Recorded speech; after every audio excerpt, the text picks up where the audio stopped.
दोस्तों पाइथन की इस वीडियो के अंदर मैं आपको स्टेप आर्ग्यूमेंट के बारे में बताने वाला हूं। कैसे हम स्टेप आर्ग्यूमेंट को अपने रेंज फंक्शन में यूज करते हैं और किस तरीके से इसको यूज करके हम अपने प्रोग्रामिंग स्किल्स को एक नेक्स्ट लेवल पे लेके जा सकते हैं और कैसे ये कुछ प्रोग्राम को बहुत आसान कर देता है। ऑलरेडी मैंने आपको पाइथन के सीरीज में बहुत कुछ पढ़ाया हुआ है। अगर आपने उनको चेक नहीं किया है तो प्लेलिस्ट सेक्शन में जाए और आप एक बार जाकर के जरूर देखें। वीडियो को स्टार्ट करने से पहले अगर आप हमारे चैनल पे न्यू है तो सब्सक्राइब करें, बेल आइकन को क्लिक करके ऑल नोटिफिकेशन को ऑन करें ताकि आपको लेटेस्ट वीडियोस की नोटिफिकेशन मिलती रहे। तो यहां पे मैं आ गया अपने कोड में और सिंपली मैंने एक फाइल सेव कर रखा है step_argument.py। यहां पे मैं टाइप कर रहा हूं फॉर आई इन रेंज। ये हम पहले भी करते ही थे। तो यहां पे मैंने लिखा स्टार्टिंग में 1,11। मुझे 1 से लेकर के 10 तक नंबर्स को प्रिंट करना है। डेट्स वाई मैंने 1,11 को लिखा है और ये मैं आपको ऑलरेडी पढ़ा चुका हूं, राइट। थोड़ा सा जूम करता हूं आप लोगों के लिए और यहां पे मैंने कहा प्रिंट कर आई की वैल्यू। यहां पे मैं ओपन कर रहा हूं अपना टर्मिनल और टर्मिनल में फटाफट से मैं इसको डेस्कटॉप का पाथ स्पेसिफाई कर रहा हूं। रीजन इज जो मेरी फाइल है वो डेस्कटॉप पे सेव है, ठीक है।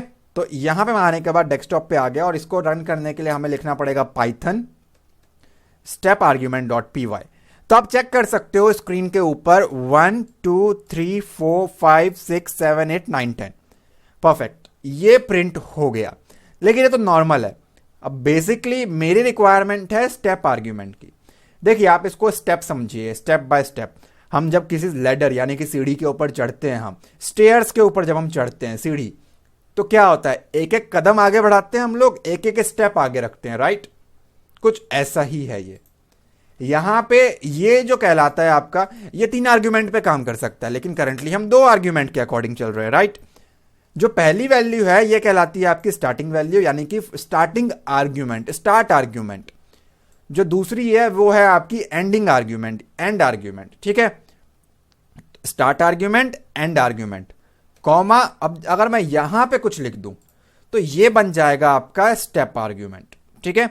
Starting argument, ending argument, step argument.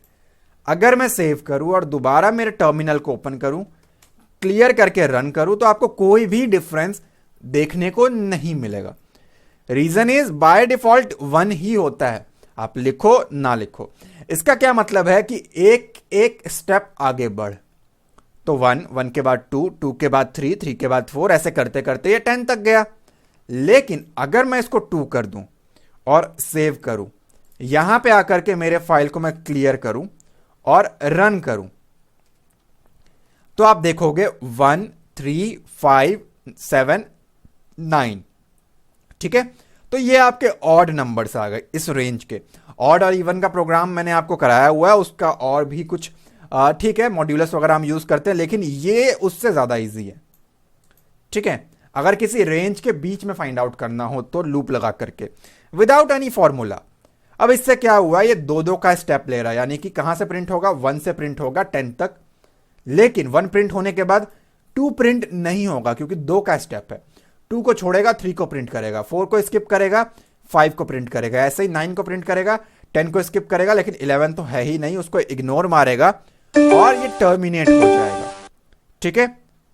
ये मैंने आपको 2 करके दिखाया। अगर इसको आप 3 करते हो और यहां पे अपने फाइल को रन करोगे तो 1 2 का गैप, तीसरा प्रिंट, फिर 2 का गैप, चौथा प्रिंट, तीसरा प्रिंट, ठीक है। अब यहां पे आप चाहो तो नेगेटिव वैल्यूज पे भी डील कर सकते हो।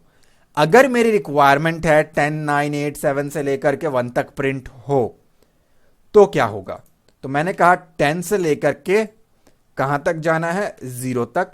रीजन इज मुझे 10 से लेकर के 1 तक प्रिंट करना है, उल्टी गिनती प्रिंट करनी है, ठीक है। यहां पे आ जाएगा आपका -1, यानी कि इसका क्या मतलब बना, 10 से स्टार्ट कर और एक एक पीछे चले जा, कहां तक, 0 तक। अब ये आपका एंडिंग आर्ग्यूमेंट है जो कि काउंट नहीं होता, ये काउंट नहीं होने वाला, यानी कि 1 तक प्रिंट होगा, ठीक है।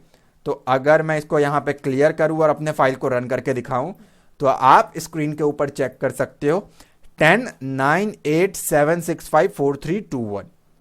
बिकॉज यहां पे मैं -1 लेकर के जा रहा हूं कि एक एक माइनस माइनस में स्टेप आर्ग्यूमेंट को लेकर के जा, ठीक है। अगर मैं ये चाहता हूं कि लास्ट में 0 भी प्रिंट हो तो उस चीज के लिए मुझे एक और स्टेप पीछे जाना पड़ेगा जो कि है -1। -1 से पहले क्या आता है? 0 आता है। तो अब अगर आप रन करोगे तो 10 से लेकर के आप देख सकते हो 0 तक आप जा रहे हो। ठीक है, तो हम कुछ इस तरीके से ना एक्चुअली यहां पे स्टेप आर्ग्यूमेंट्स का यूज करते हैं। बहुत ज्यादा आपको ये हेल्प कर सकता है। हम आगे डिस्कस करेंगे अपने प्लेलिस्ट के अंदर कैसे आप इसको इंप्लीमेंट कर सकते हो अपने रियल लाइफ प्रोग्राम सॉफ्टवेयर्स के अंदर। अगर ये वीडियो आपको अब तक अच्छी लगी हो तो लाइक कमेंट जरूर करें। चैनल पे न्यू है तो सब्सक्राइब करें, बेल आइकन को क्लिक करके ऑल नोटिफिकेशन को ऑन करें ताकि आपको लेटेस्ट वीडियोस की नोटिफिकेशन मिलती रहे। मैं मिलता हूं आपसे अगली वीडियो में। Thanks for watching guys.